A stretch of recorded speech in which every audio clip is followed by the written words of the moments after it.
Alex ഒരു പ്രധാനപ്പെട്ട ഒരു വാർത്ത വരുന്നുണ്ടാണ് ഇടപെട്ടത്. അവിടെ മലപ്പുറത്ത് വി ഡി സതീശനെ അനുകൂലിച്ചൊരു വമ്പൻ റാലി നടക്കുന്നു. അതിന്റെ ദൃശ്യങ്ങൾ, തത്സമയ ദൃശ്യങ്ങൾ ഇപ്പോൾ കാണുന്നു. മതേതര കേരളം വീടിക്കൊപ്പം എന്നാണ് ആ ബാനറിൽ കാണാൻ സാധിക്കുന്നത്. വലിയ റാലിയാണ് അവിടെ നടക്കുന്നതെന്ന് ആ ദൃശ്യങ്ങളിൽ നിന്ന് തന്നെ വ്യക്തമാണ്.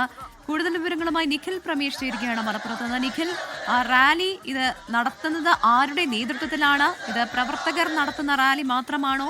മറ്റാരെങ്കിലും ഇതിന് പിന്തുണ നൽകുന്നുണ്ടോ? എങ്ങനെയാണ്?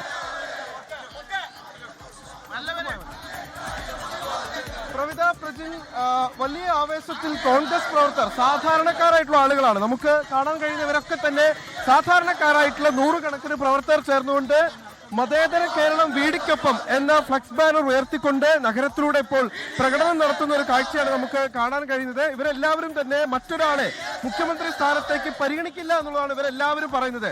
കാരണം പട നയിച്ചത്, മുന്നിൽ നിന്ന് കഴിഞ്ഞ 5 വർഷക്കാലവും കോൺഗ്രസിനെ നയിച്ചത്, UDF നയിച്ചത് പ്രതിപക്ഷ നേതാവായി വി ഡി സതീശനായിരുന്നു. അതുകൊണ്ട് തന്നെ മറ്റൊരു പേരുകാരനെ ഈ മുഖ്യമന്ത്രി സ്ഥാനത്തേക്ക് പരിഗണിക്കില്ല എന്നുള്ളതാണ് ഇവരുടെ എല്ലാവരുടെയും പൊതുവികാരം. മറ്റേതെങ്കിലും ഒരാൾ മുഖ്യമന്ത്രി സ്ഥാനത്തേക്ക് നിങ്ങൾ അംഗീകരിക്കുമോ? ഇല്ല. എന്തുകൊണ്ടാണ് ഇപ്പൊ ഇങ്ങനെ 5 വർഷം ഒരാളല്ല ഇതിന്റെ വേണ്ടി വർക്ക് ചെയ്തത്? അപ്പൊ അയാൾ തന്നെ മതി മുഖ്യമന്ത്രി. എന്താണ്?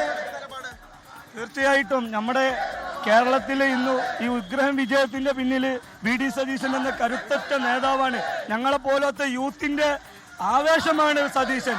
ആ സതീശനെ ഒഴിവാക്കി കേസ് വരാന്നുള്ളതാണ് ആഗ്രഹം എന്നുണ്ടെങ്കിൽ ഞങ്ങളെ ഇതുപോലത്തെ ഓരോ വോട്ടവകാശമുള്ള പൗരനും ഇതേപോലെ പല സ്ഥലങ്ങളിലും പ്രതിഷേധം അറിയിച്ചുകൊണ്ടിരിക്കുക. അതൊരിക്കലും ഞങ്ങൾ നടപ്പാക്കാൻ സാധിക്കില്ല. ഞങ്ങളെ നയിക്കാൻ ഏറ്റവും യോഗ്യൻ അത് വി ഡി സതീശൻ തന്നെയാണ്.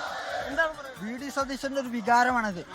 കഴിഞ്ഞ 10 വർഷത്തെ പുറത്തു പോയൊരു പാർട്ടിനെ കൈപിടിച്ചു ഉയർത്തുന്ന നേതാവാണ്. അപ്പൊ അദ്ദേഹം തന്നെയാണ് ഈ പാർട്ടിയെ നയിക്കാൻ ഏറ്റവും വലിയ യോഗ്യത. ഏറ്റവും പൊളിഞ്ഞു നിൽക്കുന്ന സമയത്ത് പാർട്ടിയെ ഉയർത്തി അന്വേഷിച്ച നേതാവാണ് വി ഡി തന്നെയാണ്. അല്ല ആരും അതിന് അർഹതയുള്ളത് അയാൾ മാത്രം. പ്രതിപക്ഷ നേതാവ് എന്നുള്ള നിലയിൽ വി ഡി സതീശൻ വളരെ ശക്തമായി നിലപാടുകൾ പറഞ്ഞുകൊണ്ട് ഐക്യജനാധിപത്യ മുന്നണിയെ വൻ ഭൂരിപക്ഷത്തോടു കൂടി അധികാരത്തിൽ കൊണ്ടുവന്നിരിക്കുകയാണ്. അതുകൊണ്ട് തന്നെ ഹൈക്കമാൻഡ് KC വേണുഗോപാൽ എന്ന ഹൈക്കമാൻഡിൽ പ്രവർത്തിക്കുന്ന ആളെ മുഖ്യമന്ത്രിയാക്കാനുള്ള തീരുമാനത്തിൽ പ്രതിഷേധിച്ചുകൊണ്ടാണ് വി ഡി സതീശൻ കേരളത്തിന്റെ മുഖ്യമന്ത്രി ആവണം എന്ന് അഭ്യർത്ഥിച്ചുകൊണ്ടാണ്, ഐക്യദാർഢ്യം പ്രഖ്യാപിച്ചുകൊണ്ടാണ് ഈ പ്രകടനം ഇവിടെ നടക്കുന്നത്. ഒരുപാടധികം ആളുകൾ പരസ്യമായി തന്നെ പ്രവർത്തകർ പറയുന്നു വി ഡി സതീശനാണ് മുഖ്യമന്ത്രി ആകേണ്ടത്. KC വേണുഗോപാലിനെ തള്ളിക്കൊണ്ട് പ്രതികരണങ്ങൾ പോലും നടത്താൻ പരസ്യമായി അവർ തയ്യാറാവുന്നു എന്നുള്ളതാണ് ഏറ്റവും ശ്രദ്ധേയമായ കാര്യം. ഞാൻ എന്തായാലും നിഖിൽ,